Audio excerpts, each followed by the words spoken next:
In that blissful self, wherein there is no action of body, speech, or mind, no virtuous or sinful karma, one remains still, disregarding the least ripple of thought.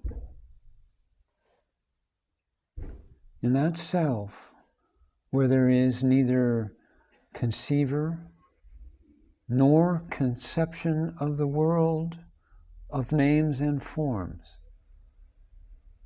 remain blissfully still, disregarding the least ripple of thought.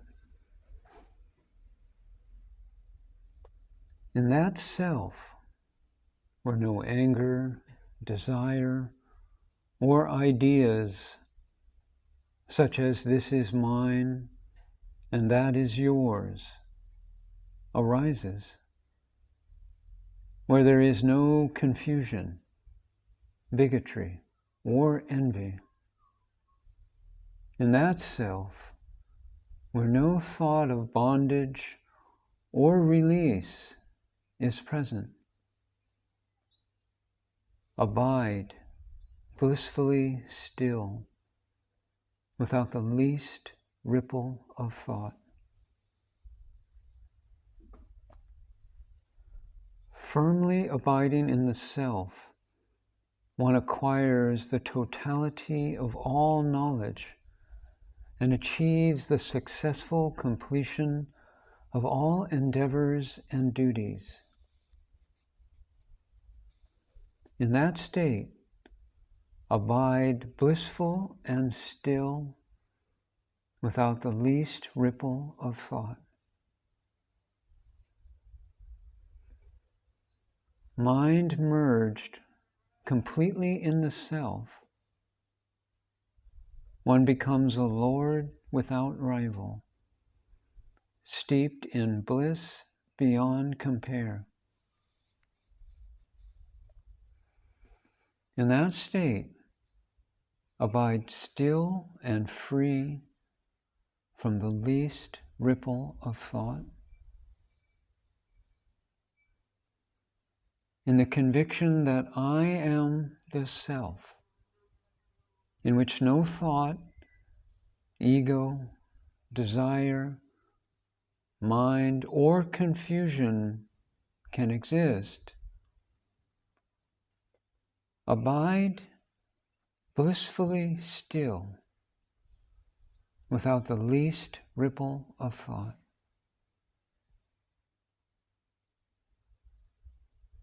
The firm faith of being the self is sufficient to dispel all thought and establish one in Brahman self.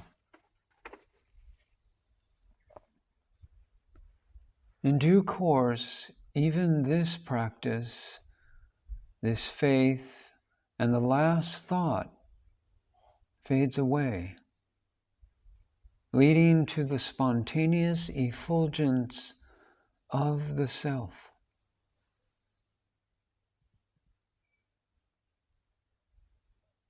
If a person hearkens to this teaching and practices with faith and devotion,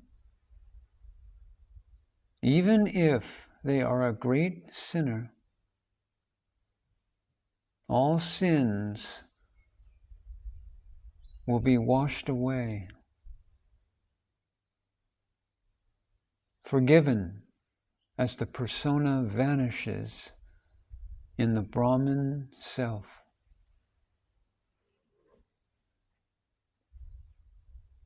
There is certainly no such thing as mind, with its constituents of thoughts and thought forms like desires and objects. In this conviction, abide ever still and at peace in the thought-free, alert, awareness self, which endures after all sadhanas and their rigors of life have exhausted themselves in Brahman self.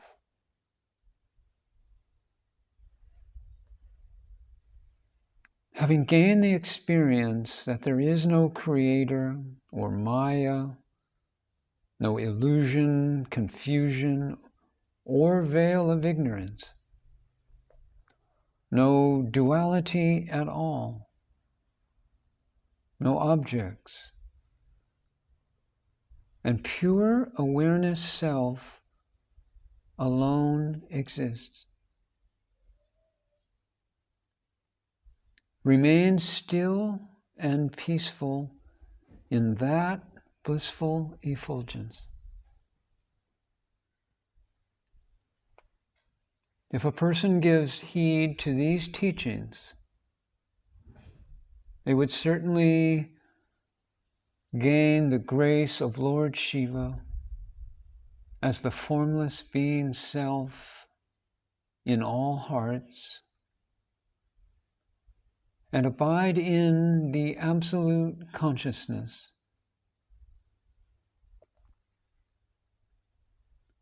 Even if one was previously immersed in the dense darkness of ignorance, which seemingly could not be banished by the glare of a million suns.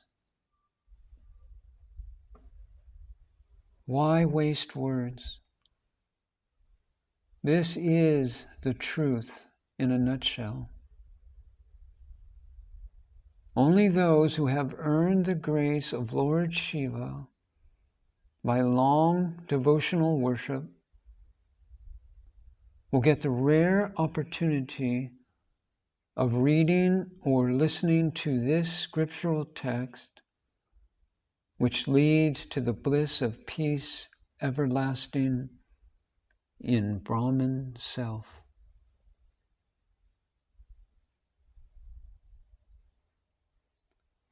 Only that yoni that teaches, thou art the thought-free, alertly aware, absolutely still, ever blissful, intensely peaceful Brahman self is the true knower or Sat Guru, and others are not. Unbroken abidance in the state of alert awareness, unruffled by thoughts, is self-realization. That is at once the spotless Jivan Mukti, liberated from the causal, subtle, and manifest bodies. This state is easily obtainable only for those who have earned the divine grace of Shiva by deep devotion to the formless self, and not for others. What is stated here is the import, in a nutshell, the essential message of those crest jewels of the Vedas called the Upanishads. Those who heed this message and abide in accordance with it will forthwith attain mukti. They will not suffer from the least particle of affliction. They will enjoy a bliss far greater than the pleasure attained from this world. They and their environments will be filled with the plenitude of auspicious events, totally free from all trace of fear. They will never again enter the cycle of birth and death.